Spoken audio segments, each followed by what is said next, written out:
Et si en 2024, on décidait tous de réaliser nos rêves les plus fous? Que se passerait-il si on osait sortir de notre zone de confort et défier les limites que l'on pense possibles? Imaginez un monde où chaque jour serait une aventure, une opportunité de grandir et de s'épanouir. Et si en 2024, on décidait de faire de chaque instant une étincelle de joie?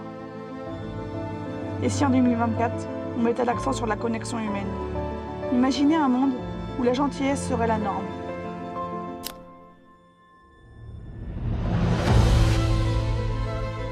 Où chacun tendrait la main à son voisin, où les différences seraient célébrées et où l'amour serait la force motrice derrière chaque action.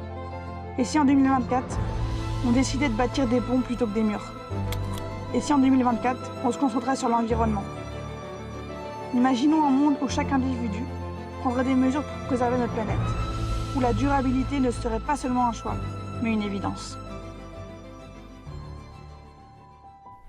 Coucou tout le monde, bienvenue sur ma chaîne YouTube. On vient de passer en l'an 2024, donc je voulais faire une petite rétrospective de mon année 2023, parce que ça a été une année riche en défis, et donc je voulais revoir un petit peu avec vous comment cette année m'a changé, et voir aussi comment je vais apprivoiser l'année 2024 et mes aspirations. Donc quand je regarde en arrière, en 2023, je me dis vraiment que cette année, elle m'a pas forcément épargnée. J'ai eu plein de remises en question et j'ai dû repenser un petit peu toute ma vie et tout ce que j'avais envie de faire dans ma vie. Parce qu'il y a quand même eu plein de rebondissements. J'ai eu des moments incroyables, mais j'ai aussi eu des moments difficiles. Au final, j'ai aussi appris que le changement, c'était inévitable. Mais c'est la façon dont on y fait face qui change tout au final. Je peux dire que mon année 2023, le fil conducteur, ça a été la découverte d'un nouveau milieu. J'ai habité dans mon van pour la première fois, c'était la première année. Donc j'ai découvert tout un nouveau monde. J'ai découvert plein de choses sur moi aussi. Et ça m'a permis d'évoluer au final. Donc il faut savoir que moi, tous les débuts d'année, je fais un vision board. Et c'est là où en fait je vois tous mes objectifs que j'ai envie de réaliser dans l'année qui vient. Donc bien sûr il y a des objectifs que j'ai pas réussi à atteindre, mais le principal c'est d'essayer et de le visualiser en fait. Et il y a d'autres objectifs que j'atteins plus que ce que j'avais prévu aussi. Donc au final ça fait un certain équilibre et je sais que je vais pouvoir remettre des objectifs pour cette année 2024. Il faut pas non plus trop voir trop grand, parce que sinon on est forcément déçu de ne pas avoir atteint tous nos objectifs. Donc je sais que par exemple cette année, j'ai travaillé pas mal sur moi et sur mes habitudes. Quand j'étais en pleine saison, j'ai pas du tout respecté ce que j'avais envie. J'avais dit qu'il fallait que je me fasse un massage par mois, j'ai pas du tout fait. Alors que basse saison, j'arrive à peu près. En fait avec ma soeur, on se fait un massage toutes les deux. En fait moi je lui fais un massage et elle me fait un massage. Par exemple, ça, j'ai pas du tout réussi à le respecter. En fait, en pleine saison, je me respecte pas trop. Parce que j'arrive même pas à faire mon sport. Je travaille vraiment beaucoup. Et j'ai même pas le temps aussi pour les autres. Donc cette année, il faut vraiment que je travaille là-dessus et que je prenne du temps pour moi. Mais au final, comme j'ai fait ça, je me rends compte aussi de ce qui est important pour moi. Et j'ai réussi à passer beaucoup de temps avec mes proches quand même. Et ça, c'était le plus important au final pour moi. Depuis super longtemps, je voulais aménager mon van et je l'ai enfin fait. Enfin, je l'ai fait en 2022 du coup, mais là, j'ai appris à vivre dedans et franchement, j'ai adoré ça. Même si là, l'hiver, je galère. Franchement, là, il fait froid et en fait, je suis obligée de rester ici parce que j'ai des obligations professionnelles et j'avais plein de choses à faire. J'avais le Nouvel An, Noël, donc je devais rester dans le coin. Mais l'hiver, c'est quand même une grosse galère, hein, le van. Faut se l'avouer.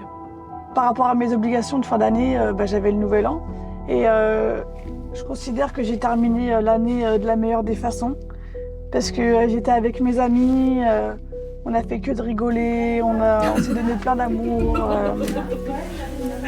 On dirait plus un trouve que j'ai dit. Et pour moi, ça fait partie des moments qui sont importants aussi dans ma vie parce qu'on n'est pas toujours tous réunis. Léonie, mais filme-la! Mais je l'ai déjà filmé!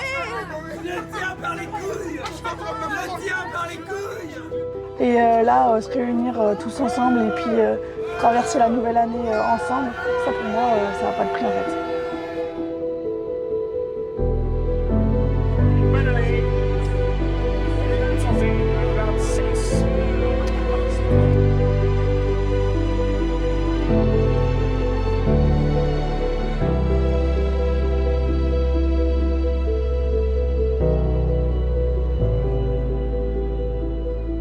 Pour ce qui est de mes aspirations pour 2024, ce serait de rester moi-même, de garder ma joie de vivre, de garder la vision que j'ai sur le monde, de devenir, pourquoi pas, une version améliorée de moi-même, de passer plus de temps dans la nature, de m'améliorer dans certains domaines, de poursuivre mes passions avec encore plus de détermination et de créer des relations encore plus significatives, de voyager, de continuer à rigoler, de prendre du temps pour moi, comme je vous ai dit tout à l'heure, et ouais, passer plein de temps dans la nature, de continuer à surfer et de continuer à voir mes proches. Et j'aimerais bien aussi consacrer 1 heure de mon temps dans la journée à mes passions, mes hobbies un petit peu, avec par exemple lire, ou faire du mandala, ou apprendre une nouvelle langue, ou surfer, ou aller marcher. Tout ce qui sort un petit peu du professionnel. Ça, j'aimerais prendre ce temps-là pour moi tous les jours. En ce qui concerne les relations avec mes proches, j'aimerais être plus présent pour eux, même si je considère que je le suis. Et passer plus de temps avec eux, continuer de rire, continuer de leur donner de l'amour, passer peut-être plus de repas avec eux, ou des week-ends loin de chez nous. Ça peut être un bon objectif. Et si je rencontre l'amour, m'ouvrir et pas avoir d'a priori et juste me laisser porter et lâcher prise aussi. Et pour ce qui est du professionnel, on a un gros projet en attente. Malheureusement, que secret, je déteste les gens qui disent ça, mais c'est vrai, c'est secret encore. Donc j'espère que fin 2024, on aura avancé sur ce projet.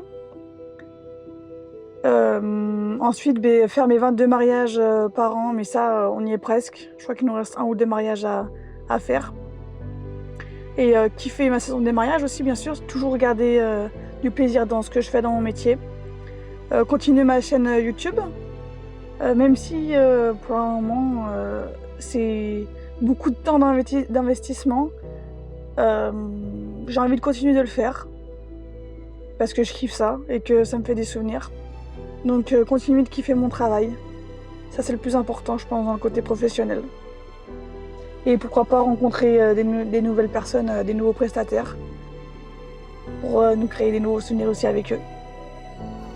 D'ailleurs, si vous voulez que je continue de faire des vidéos YouTube, n'hésitez pas à vous abonner, à aimer cette vidéo, à commenter ou à en parler, ça fait toujours du bien.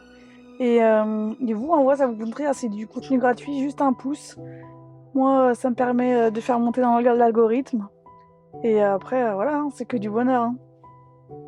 Ensuite, je voudrais aussi faire des vœux pour vous, pour le monde qui m'entoure.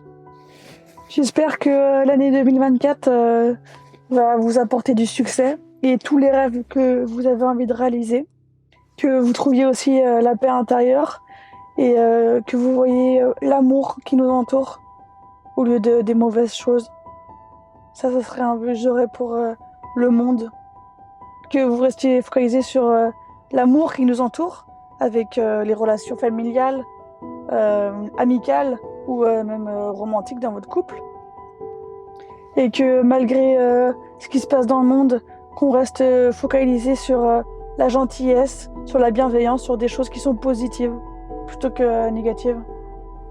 Que cette année elle soit remplie de moments de bonheur, de compassion et d'opportunités pour grandir en tant qu'être humain. Et le plus important, c'est de rester unis dans la quête de l'amour et de la paix. Donc si vous avez aussi des vœux particuliers à soumettre, il y a la zone des commentaires pour vous. Et je veux que du positif. Bien sûr, à chaque fois, en fait, j'ai du positif, donc merci pour tous les retours positifs que j'ai. Et Et je vous souhaite plein de bonheur pour cette nouvelle année. Et si vous voulez plus d'aventures avec moi, n'oubliez pas de vous abonner. Et voilà, merci beaucoup pour tout le soutien. Que de l'amour pour vous.